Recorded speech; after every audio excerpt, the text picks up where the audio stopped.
मेरे YouTube channel पर आप सभी का हार्दिक स्वागत है, अभिनंदन है। मेरा नाम प्रशांत और हमारी केमिस्ट्री का 4th चैप्टर 10th क्लास का चल रहा था, कार्बन और उसके यौगिक। इसमें कुछ थोड़ा सा गैप लग चुका वीडियो में, लेकिन अब नियमित कक्षा चलेंगी। अब देखो, हमने इसमें सारी चीज पढ़ चुके, कार्बन के बारे में, फिर उसके बाद में हमने इसके बारे में क्या पढ़ा था। उसके बाद में हमने हाइड्रोकार्बन के बारे में पढ़ा था, फिर संतृप्त असंतृप्त हाइड्रोकार्बन के बारे में पढ़ा था, फिर चक्रीय अचक्रीय हाइड्रोकार्बन के बारे में पढ़ा था। अब हमारे सारी चीज जितने हमने टॉपिक है कंप्लीट कर चुके हैं। आज हमारा टॉपिक चलेगा एथेनॉल के गुणधर्म।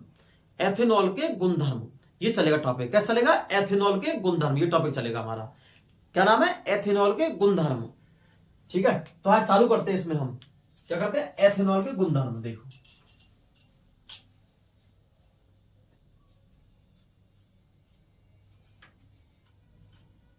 एथेनॉल के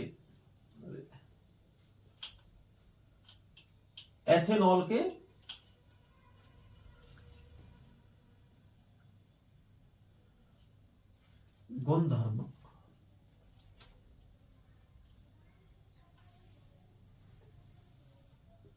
ये चलेगा।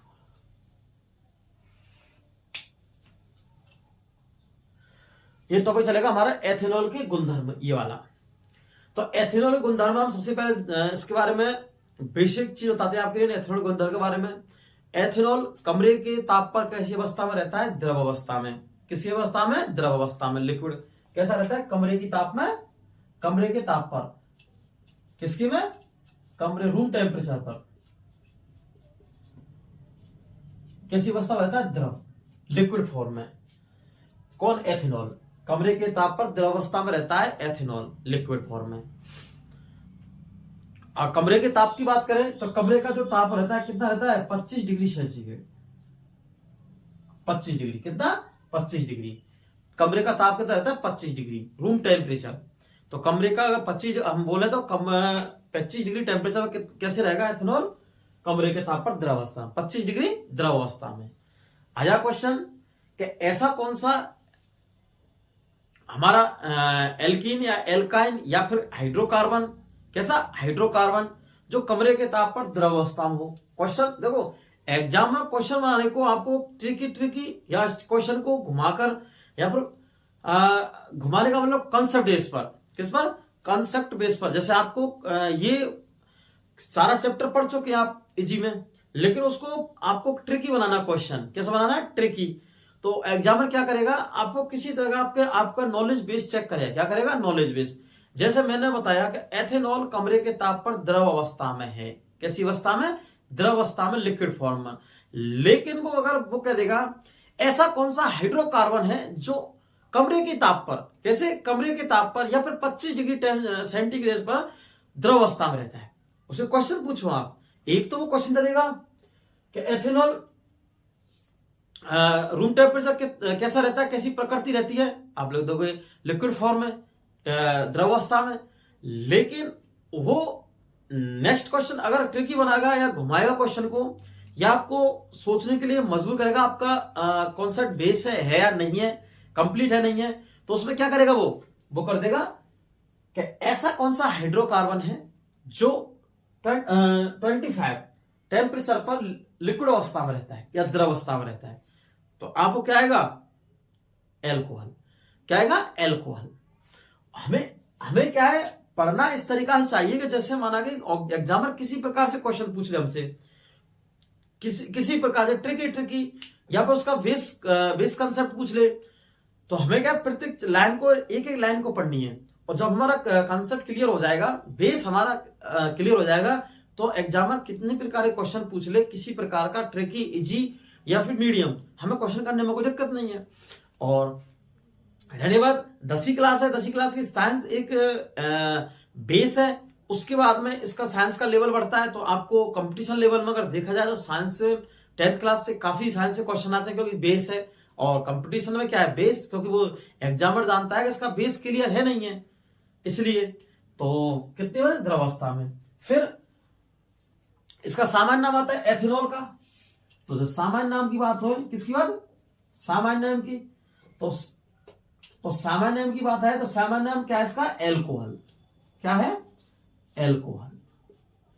इसका सामान्य नाम क्या है? एल्कोहल। सामान्य नाम क्या है इसका? एल्कोहल। इसकी अगर अनुसूत्र की बात है, देखो मैंने आपके लिए संरचना सूत्र और उसका सूत्र अनुसूत्र दोनों बताए थे मैंने आपको कराना कि किस प्रकार से हम किसी का संरचना सूत्र बनाते हैं और किसका अनुसूत्र बनाते हैं। तो एल्कोहल का अनुसूत्र होता है हमारा अनुसूत्र, और अनुसूत्र होता है इसका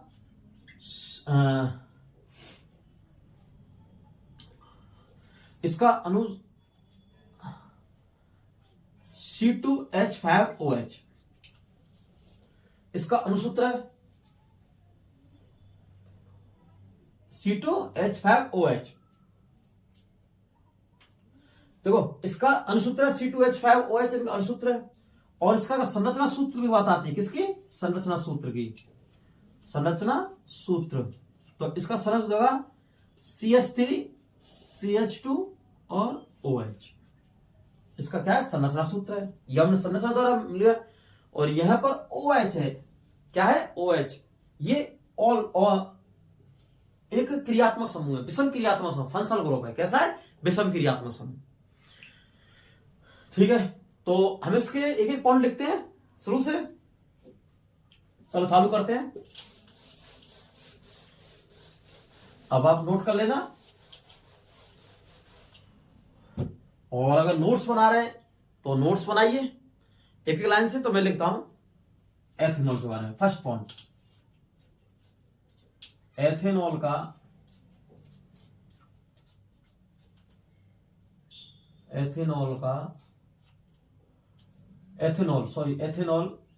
कमरे के ताप पर, कमरे के रूम टेम्परेचर पर, कमरे के ताप पर द्रव अवस्था में रहता है। ऐसी अवस्था में? द्रव अवस्था में। एथेनॉल कमरे के ताप पर द्रव अवस्था में रहता है। ये हमारा फर्स्ट पॉइंट हो गया इसके बारे में। दूसरा है एजिटेड। एक एक पॉइंट याद, और इसमें ये इंपॉर्टेंट पॉइंट, द्रव अवस्था, लिक्विड स्टेज में। कैसी अवस्था में? लिक्विड स्टेज में, लिक्विड फॉर्म में या लिक्विड स्टेज में। अब देखो दूसरा, इसका किसका? एथेनॉल का। इसका किसका? एथेनॉल का। इसका सामान्य नाम, जनरल नाम। कैसा? General name. सामान्य नाम एल्कोहल है। एल्कोहल है। कैसा नाम है इसका? सामान्य नाम एल्कोहल है। किसका? एथेनॉल का। इसका सामान्य नाम एल्कोहल है। इसका सामान्य नाम क्या है? एल्कोहल है। अब देखो नेक्स्ट, इसका और किसका? एथेनॉल का। इसका किसका मतलब? एथेनॉल का। हम एथेनॉल के बारे में पढ़ रहे हैं, तो इसका अनुसूत्र, इसका अनुसूत्र C2H5OH। C2H5OH है। इसका अनुसूत्र क्या है? C2H5OH। अब देखो नेक्स्ट पॉइंट, 4 पॉइंट, इसका संरचना सूत्र, स्ट्रक्चर फॉर्मूला। संरचना सूत्र मतलब स्ट्रक्चर फॉर्मूला।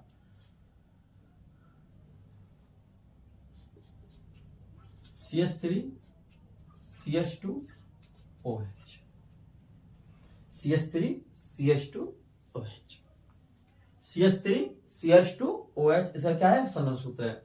हम अनुसूत्र से संरचना सूत्र बनाते हैं। हमने उस समय पढ़ा था चक्रीय हाइड्रोकार्बन में कि कार्बन की संख्या और हाइड्रोजन की संख्या सेम बनी रहेगी। और जैसे देखो इसमें 1 कार्बन और 2 कार्बन, इसमें क्या है 2 कार्बन है। इसमें देखो 1 कार्बन और 2 कार्बन, तो कार्बन की संख्या कितनी है सेम। अब हाइड्रोजन देखते हैं, हाइड्रोजन की संख्या रहेगी सेम। इसमें देखो ऊपर वाले कितने हैं 5, तो नीचे देखो 3 इधर और 2 इधर, 3 और 2 5, OH इधर है, OH इधर है, तो इसका संरचना सूत्र क्या है CH3 CH2 OH। अब देखो इसका संरचना सूत्र हो गया CH2। अब देखो यह है नेक्स्ट पॉइंट, यह रंगहीन होता है। कैसा होता है रंगहीन व एवं उदासीन प्रकृति का। कैसे उदासीन प्रकृति का, उदासीन प्रकृति का। यह रंगहीन कौन, एथेनॉल रंगहीन होता है और उदासीन प्रकृति का। कैसे होता है उदासीन प्रकृति का और उदासीन प्रकृति का होता है। अब देखो नेक्स्ट, यह कौन, यह एथेनॉल। कौन है एथेनॉल, किसके बारे में पढ़ रहे हम एथेनॉल के बारे में। यह गंधयुक्त, कैसा गंधयुक्त, इसमें यह गंधयुक्त होता है।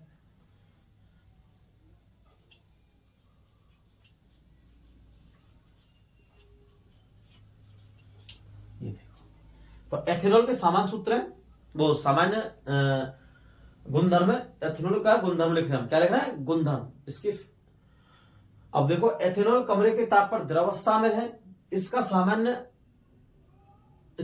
नाम, सॉरी हाँ ये मिस्टेक हुई थोड़ी सी, कोई दिक्कत नहीं। इसका सामान्य नाम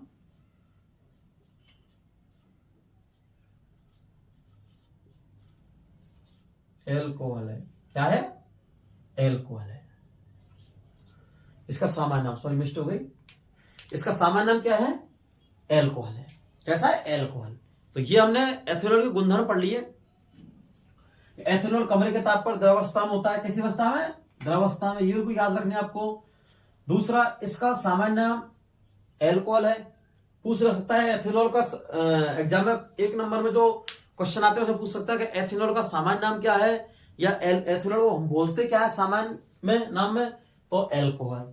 फिर उसके एथेनॉल का अनुसूत्र क्या है, तो हम लोग देखेंगे इसमें C2H5OH। फिर इसका संरचना सूत्र क्या है CH3 CH2OH। यह रंगहीन व उदासीन प्रकृति का होता है। कैसा रंगहीन व उदासीन प्रकृति का होता है। देखो यह गंध युक्त होता है। कैसा गंध युक्त होता है। कैसा होता है ये गंध युक्त। ठीक है, ये हमने एथेनॉल गुणधर्म पढ़ लिए। अब हम एथेनॉल के रासायनिक गुणधर्म पढ़ेंगे। कैसे पढ़ेंगे एथेनॉल के रासायनिक गुणधर्म। अब हम नेक्स्ट हेडर लगाते हैं एथेनॉल के रासायनिक गुणधर्म। कैसे एथेनॉल के रासायनिक गुणधर्म, जिसको मैं रफ कर रहा हूं।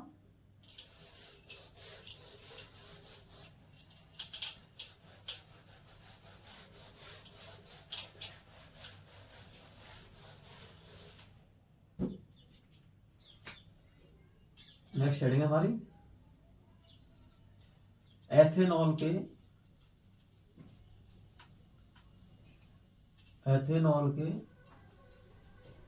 रासायनिक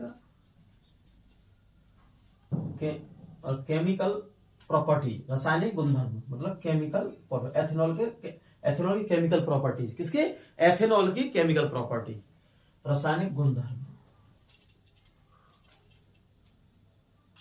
ये हमारी हेडिंग है, मेन हेडिंग एथेनॉल के रासायनिक गुणधर्म। इसमें से अगर हमें क्वेश्चन बनता है एथेनॉल के रासायनिक गुणधर्म में थे, तो एक तो आएगा निर्जलीकरण। किसे बोलते हैं, क्या बोलते हैं निर्जलीकरण। एक तो चीज तो निर्जलीकरण, अगर कभी आता है निर्जलीकरण शब्द आता है कभी भी आप एग्जाम में, निर्जलीकरण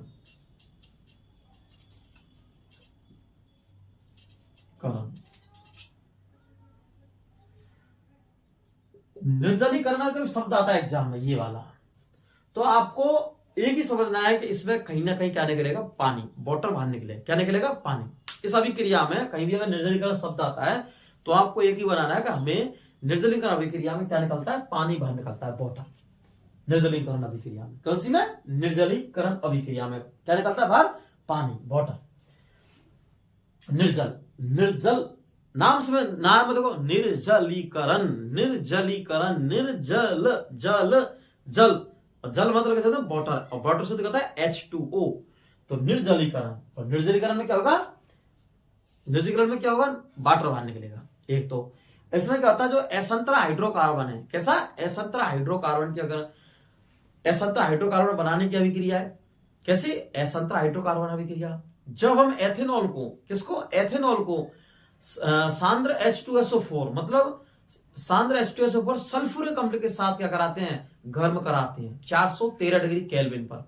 413 डिग्री केल्विन ताप पर हम क्या कराते हैं? तो गर्म कराते हैं, तो हमारा एथीन बनता है। क्या बनता है? एथीन। और इस निर्जलीकरण को हम इसका दूसरा नाम बोलते हैं, इसे क्या नाम बोलते हैं? इसको हम असंतृत हाइड्रोकार्बन बनाने की अभिक्रिया। कैसे? असंतृत हाइड्रोकार्बन बनाने की अभिक्रिया, क्योंकि इसमें जब भी हमारा एथेनॉल से हम सल्फ्यूरिक अम्ल की उपस्थिति में सांद्र H2SO4 की उपस्थिति में अभिक्रिया कराते हैं, तो हमारा क्या बनता है? एथीन।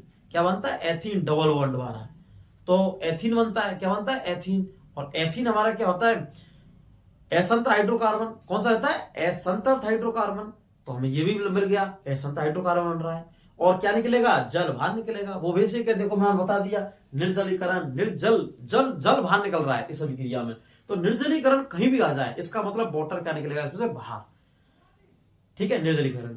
फिर सोडियम के साथ अभिक्रिया, किसके साथ? सोडियम के। सेकंड नंबर किसमें? तो सोडियम के साथ अभिक्रिया। तो सोडियम के साथ जब भी हम हमारा एल्कोहल की अभिक्रिया कराते हैं, किसके साथ? सोडियम के साथ, तो सोडियम एथॉक्साइड बनाता है। क्या बनाता है? सोडियम एथॉक्साइड बनाता है। और H2 गैस बाहर निकलती है। कौन सी गैस निकलती है बाहर? H2O। ये गैस क्या निकलती है? बाहर। और H2 गैस की पुष्टि क्या? H2 गैस की बाहर निकलने की पुष्टि होता है कि इसमें क्या है? एल्कोहल है।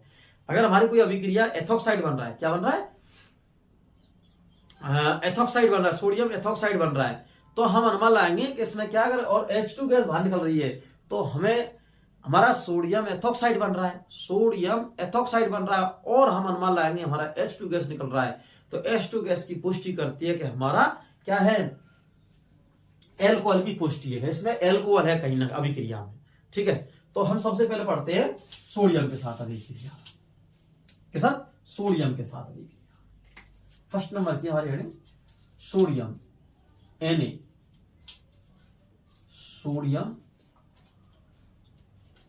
के साथ अभिक्रिया, रिएक्शन, सोडियम के साथ अभिक्रिया। ये देखो,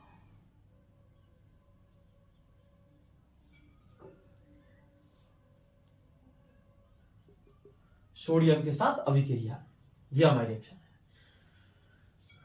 इधर से थोड़ा सा कर दें, सोडियम के साथ अभिक्रिया, रिएक्शन।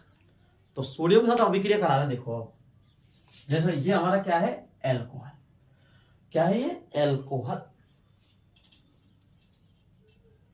CH3 CH2OH प्लस 2 अणु लेते हैं हम सोडियम में। कितने लेते हैं? 2 अणु।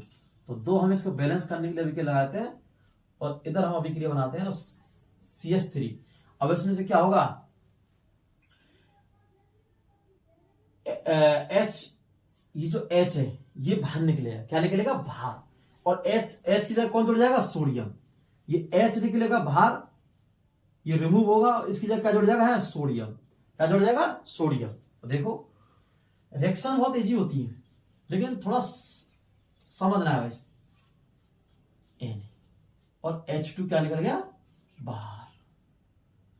क्या निकल गया? H2 बाहर। देखो ये H2 हमारी गैस, H2 गैस क्या निकल गई? बाहर। हाइड्रोजन गैस क्या निकल गई? बाहर अभिक्रिया में। तो सोडियम, और ये क्या बना? Sodium ethoxide. इसका अगर नाम जाने आप तो देखो, सोडियम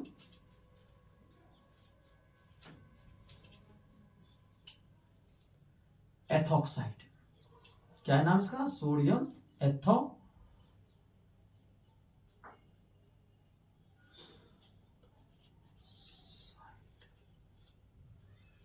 सोडियम एथॉक्साइड। इधर देखो, सोडियम एथॉक्साइड, सॉरी, हाँ, सोडियम एथॉक्साइड, ये इसका नाम है। क्या नाम है? Sodium ethoxide. और यह जो H2 गैस निकल रहा है, ये किसकी पुष्टि करता है कि इसमें क्या है? एल्कोहल है। क्या इसमें? एल्कोहल अभिक्रिया में। तो आप लिखते हैं इसके बारे में, देखो मैं लाइन कंटिन्यू करके लेता हूं उसमें। जब हम एथेनॉल की अभिक्रिया, किसकी? एथेनॉल की अभिक्रिया, किसकी अभिक्रिया? एथेनॉल की अभिक्रिया मतलब रिएक्शन। जब एथेनॉल की अभिक्रिया सोडियम, सोडियम क्या है? धातु है, मेटल है। सोडियम मतलब मेटल के साथ सोडियम, और ये क्या है? सोडियम धातु, मेटल। सोडियम के साथ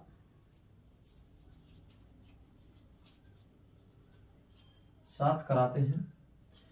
जब एथेनॉल की अभिक्रिया सोडियम के साथ कराते हैं,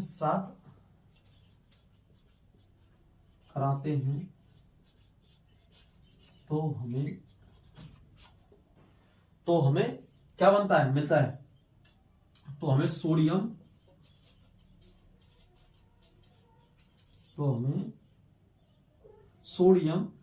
एथॉक्साइड क्या मिलता है? सोडियम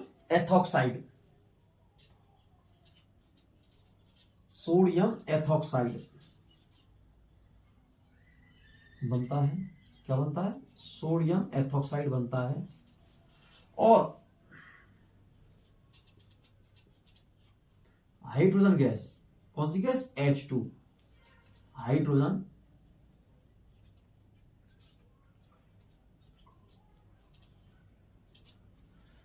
हाइड्रोजन गैस मतलब H2 गैस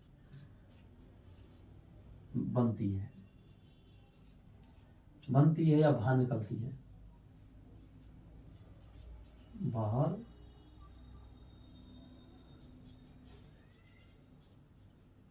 H2 गैस, क्या H2 गैस निकलती है बाहर? H2 गैस बाहर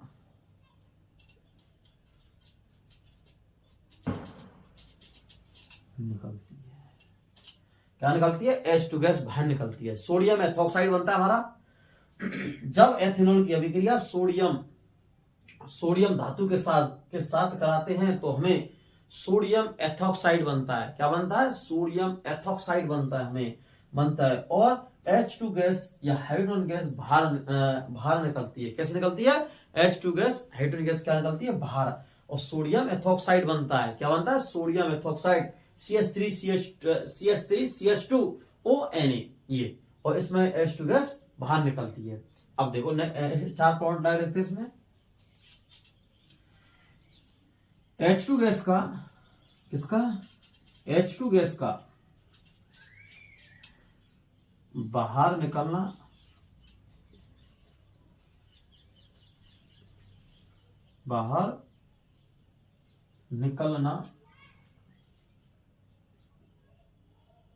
H2 गैस का बाहर निकलना, किसका? H2 गैस का बाहर निकलना, क्या निकलना? बाहर निकलना एल्कोहल की पुष्टि है। किसकी पुष्टि है? या अभिक्रिया में H2 गैस का पाया जाना, किसकी उपस्थित? H2 गैस का बाहर निकलना किसकी पुष्टि है? बाहर निकलना एल्कोहल की, किसकी? एल्कोहल की पुष्टि है।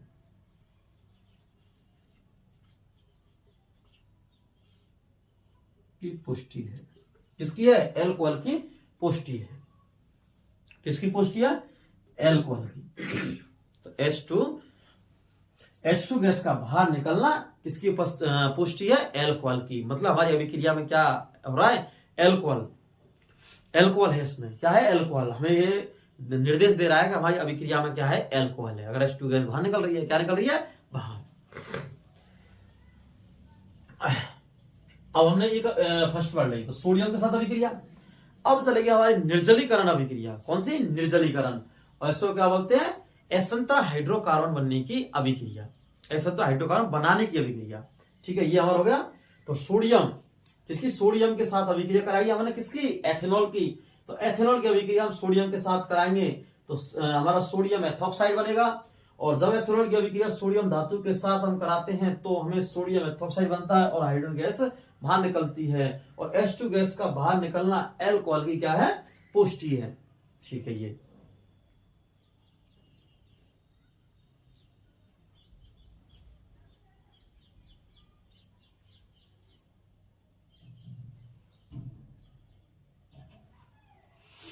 अब देखो, अब हमारा नेक्स्ट चलेगा निर्जलीकरण। क्या चलेगा, निर्जलीकरण।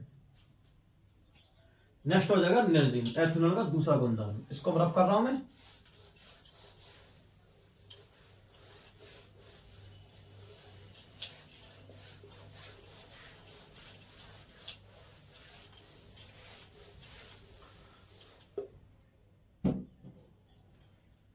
अब चलेगा हमारा निर्जलीकरण।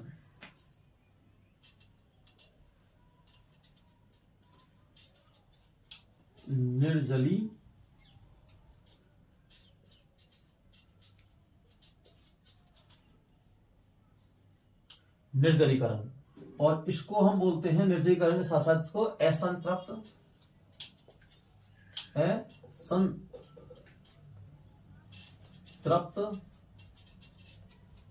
असंतृप्त हाइड्रोकार्बन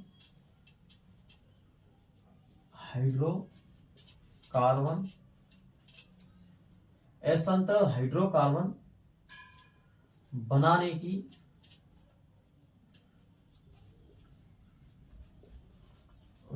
की अभिक्रिया, असंतृप्त हाइड्रोकार्बन बनाने की अभिक्रिया, ये हमारी हेडिंग है। सेकंड नंबर, कौन से नंबर की, सेकंड नंबर। फर्स्ट कौन सी पढ़ लिया हमने, सोडियम के साथ, और सेकंड कौन सा है, निर्जलीकरण। ये देखो, तो निर्जलीकरण असंतृप्त हाइड्रोकार्बन बनाने की अभिक्रिया। अब देखो, अब इसके बाद हम इसके बारे में पढ़ेंगे हम। बहुत इजी है रिएक्शन। हमें क्या है, एथेनॉल का मैंने सामान्य अनुसूत्र और इसका संरचना सूत्र बनाए थे। जब भी हमें अभिक्रिया करानी है, क्या करनी है, अभिक्रिया करनी है, तो इसका संरचना सूत्र ही काम में आएगा। कैसा आएगा, संरचना सूत्र काम, अनुसूत्र काम में नहीं आएगा। ठीक है, तो अब देखिए इसमें, तो निर्जलीकरण के क्या लेंगे हम, कि हमारी एथेनॉल की अभिक्रिया किससे कराएंगे हम, सांद्र H2SO4 मतलब सल्फ्यूरिक अम्ल से, सांद्र सल्फ्यूरिक अम्ल से कराएंगे, H2SO4 से। तो देखो, सॉरी, CH3CH2 और OH, ये हमारा हो गया एथेनॉल। क्या हो गया, एथेनॉल में एथेनॉल है। अब इसके भी कैसे कराएंगे हम,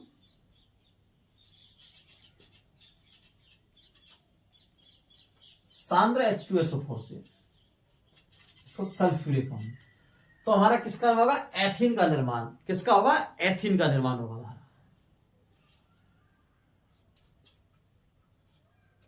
CH2 और CH2 और जल हमारा क्या निकलेगा बाहर। देखो, एथीन का, किसका, एथीन। मैंने यही तो बोला कि जब भी हमारी कोई अभिक्रिया कहीं भी होती है, मतलब कहीं का मतलब यह है कि हमारी अभिक्रिया अगर निर्जलीकरण अभिक्रिया है, कौन सी अभिक्रिया है, निर्जलीकरण अभिक्रिया है। कौन सी है, निर्जलीकरण। तो निर्जलीकरण जब भी अभिक्रिया होती है हमारी, तो निर्जलीकरण में एक चीज होती है कि हमारा निर्जल, जल बाहर निकलता है। क्या निकलता है, जल बाहर निकलता है निर्जलीकरण अभिक्रिया में। क्या निकलता है, वाटर बाहर निकलता है इसमें। अब हम किस साथ करा रहे हैं, एथेनॉल की अभिक्रिया। किसके, एथेनॉल की अभिक्रिया किससे करा, सांद्र H2SO4 मतलब सल्फ्यूरिक अम्ल के साथ में। तो एथीन बन रहा है, क्या बन रहा है, एथीन। और ये क्या बन रहा है, H2O। एथीन बनता है, क्या बन रहा है, एथीन। एथीन बनता है, इसलिए हम उसको क्या कहते हैं, असंतृप्त हाइड्रोकार्बन बनाने की अभिक्रिया, निर्जलीकरण। अब देखो, आपने पढ़ चुके हैं, मतलब पढ़ लिया है। उसके बाद में एग्जाम और क्वेश्चन पूछता है, कैसे पूछेगा एग्जाम, असंतृप्त हाइड्रोकार्बन बनाने की अभिक्रिया कौन सी है। तो आप क्या करोगे, निर्जलीकरण अभिक्रिया। कौन सी अभिक्रिया, निर्जलीकरण।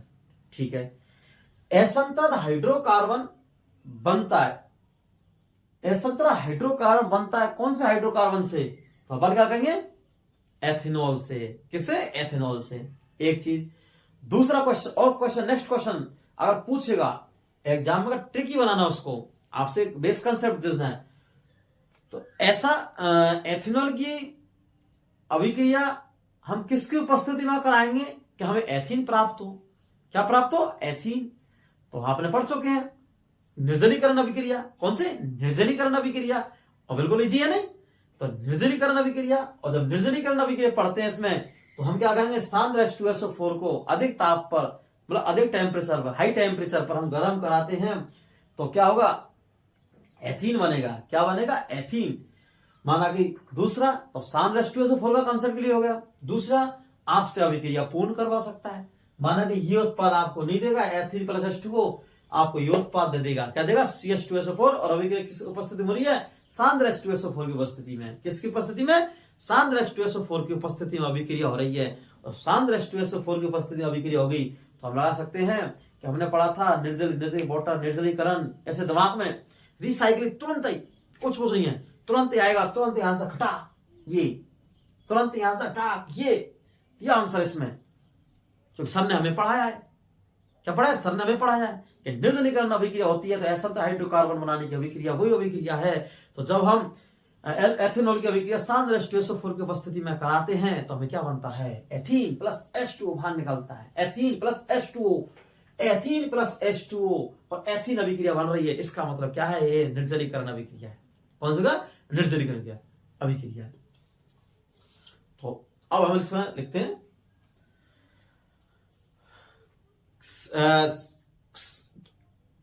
हमारा चैप्टर है ये कार्बन और उसकी यौगिक, इसका एंड चल रहा है कल, इसका एंड चल रहा है। इसमें अपमार्जक और सावन अपमार्जक बने हैं। इस बार अगर लगता है कि आएगा क्वेश्चन, तो सावन अपमार्जक में से आ सकता है, मिसेल की संरचना ही आ सकते हैं। अब आपको नेक्स्ट वीडियो में मैं सावन अपमार्जक के बारे में विशेष एक चीज बताएंगे, ठीक है? कब पूछ का निर्माण होता है, कौन सा जल विरागी भाग होता है, कौन सा जल रागी भाग होता है, ब्रोदी, रागी, स्नेही भाग, जो सावन से अभिक्रिया मिसेल का निर्माण होगा, कैसे गंदगी तेल को साफ करते हैं, कितने दाग अच्छे हैं, लाइए सावन सर्फ एक्सल दाग अच्छे हैं, वो कैसे निकालता है वो बताएंगे आपके लिए। अब तो आपने टीम एड देखा था कि दाग अच्छे हैं, लेकिन दाग कैसे अच्छे हैं वो हम मिसेल की संरचना से बताएंगे आपके लिए। किससे? मिसेल की संरचना से, किस प्रकार दाग अच्छे होते हैं, ठीक है? क्योंकि दाग अच्छे कैसे होते हैं? सर्फ एक्सल लाइए और उसको साफ कीजिए, ठीक है? तो बिल्कुल, और आपको कंसेप्ट एकदम होना चाहिए। देखो, जब तक कंसेप्ट क्लियर नहीं हो तब तक आप क्वेश्चन कर नहीं सकते हैं, और ऐसी कोई बड़ी बात नहीं है। करत करत अभ्यास जड़त वो सुजान, मतलब अगर आप अभ्यास करोगे तो सारी चीज हो जाएगी। क्या हो जाएगी? सारी चीज इजी हो जाएगी, ठीक है? अब वो तो है नहीं है, कबीर जी ने कहा था कि वो जैसे कि पेड़ बोए बबूल के आम खा से आए। भाई मेहनत तो आप कर नहीं रहे, तो फिर कैसे पड़ेगी? तो इस तरीका से बिल्कुल इजी में आपकी लैंग्वेज के साथ समझा रहा हूं। जैसे मेरा प्रयास आपको आपकी लैंग्वेज के हिसाब से समझ में आए, वो अच्छा रहेगा, ठीक है? तो देखो, अब लिखते हैं हम इसमें, ठीक है? अब आप लिखते चलिए, नोट्स बना लो। जब हम एथेनॉल की, किसकी? एथेनॉल की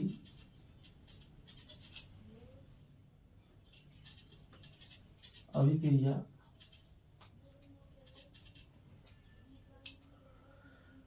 जब हम एथेनॉल की अभिक्रिया, किसकी अभिक्रिया? एथेनॉल की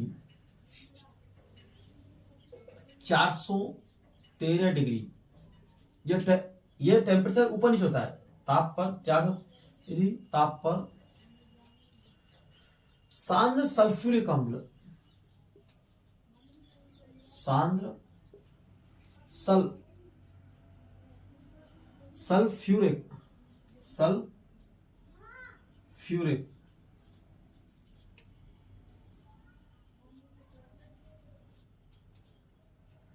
सांद्र सल्फ्यूरिक अम्ल के साथ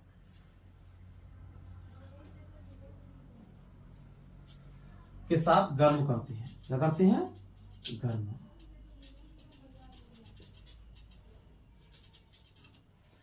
जब हम एथेनॉल की अभिक्रिया 400 डिग्री सेंटीग्रेड ताप पर शांत सल्फ्यूरिक अम्ल के साथ, सल्फ्यूरिक अम्ल मतलब H2SO4 के साथ में हम गर्म करते हैं तो हमें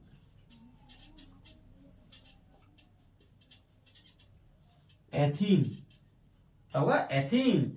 एथीन का मतलब डबल बॉन्ड, एथीन प्राप्त होता है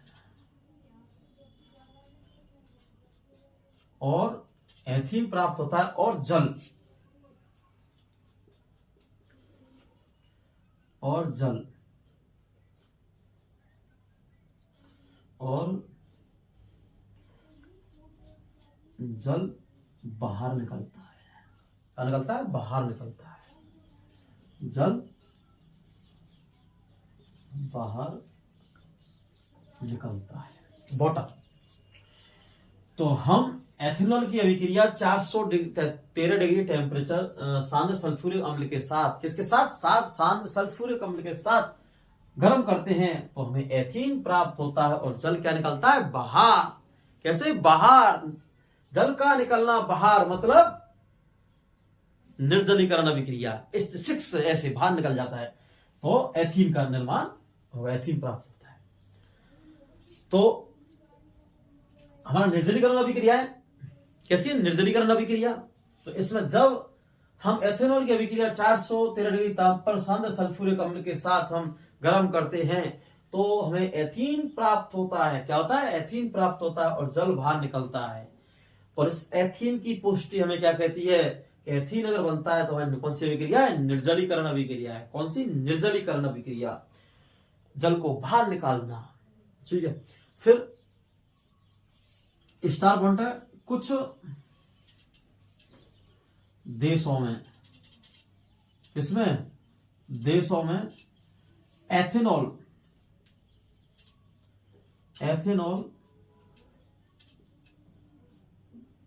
प्लस एथेनॉल व पेट्रोल, एथेनॉल व पेट्रोल का मिश्रण, पेट्रोल के मिश्रण को किसके? पेट्रोल के मिश्रण को स्वच्छ ईंधन के रूप में, के मिश्रण को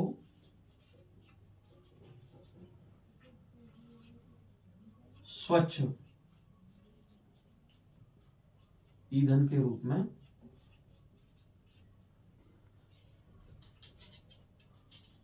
काम में लेते हैं। एथेनॉल व पेट्रोल के मिश्रण को के स्वच्छ को ईंधन के रूप में काम में लेते हैं। अब देखो, हमारा शुगर कैन गन्ना है, इससे भी एथेनॉल का निर्माण होता है। किससे? एथेनॉल का निर्माण होता है। तो अब कुछ वैज्ञानिक कह रहे हैं हम गन्ने से क्या बनाएंगे? हम पेट्रोल बनाएंगे। क्या बनाएंगे? पेट्रोल। गन्ने से क्या बनाएंगे? पेट्रोल। पेट्रोल कैसे बनेगा? एथेनॉल प्लस पेट्रोल के मिश्रण को स्वच्छ ईंधन के रूप में, जिससे पॉल्यूशन क्या हो? कम। क्योंकि हमें आए दिन बढ़ती हुई जनसंख्या और बढ़ते हुए संसाधनों की वजह से हमें इस पर्यावरण में प्रदूषण का सामना करना पड़ता है और हमारी जो CO2 गैस का स्तर बढ़ता जा रहा है, जिससे विश्व ग्लोबल वार्मिंग बढ़ता जा रहा है, विश्व ग्लोबल वार्मिंग। तो अब क्या है, इसको मद्देनजर रखते हुए हमारे कुछ वैज्ञानिकों ने कहा कि हम गन्ने से क्या बनाएंगे? पेट्रोल। लेकिन कुछ सोच रहे गन्ने से पेट्रोल कैसे बनेगा? अरे बनेगा गन्ने से। तो गन्ने से क्या बनता है? एथेनॉल। क्या बनता है? एथेनॉल। और एथेनॉल और पेट्रोल का मिश्रण करके स्वच्छ ईंधन के रूप में बनाएंगे तो पेट्रोल बन जाएगा ईंधन के रूप में। भाई पेट्रोल ईंधन के रूप में लेते हैं, डीजल ईंधन के रूप में लेते हैं, तो वही तो है सेम। जिससे हमारा वायु प्रदूषण कम होगा और हमें क्या है? प्रकृति की और हमें सुरक्षा करनी चाहिए, जिससे हमारा आने वाली पीढ़ी का भी हक है इस पर कि हम जैसी छोड़ हमें भी इस पृथ्वी पर जीने का हक है, तो आने वाली पीढ़ी का भी जीने का हक है। तो आइए देखो थोड़ा सा, और अगर वीडियो अच्छी लगी तो शेयर कीजिए। क्या जरूरी है?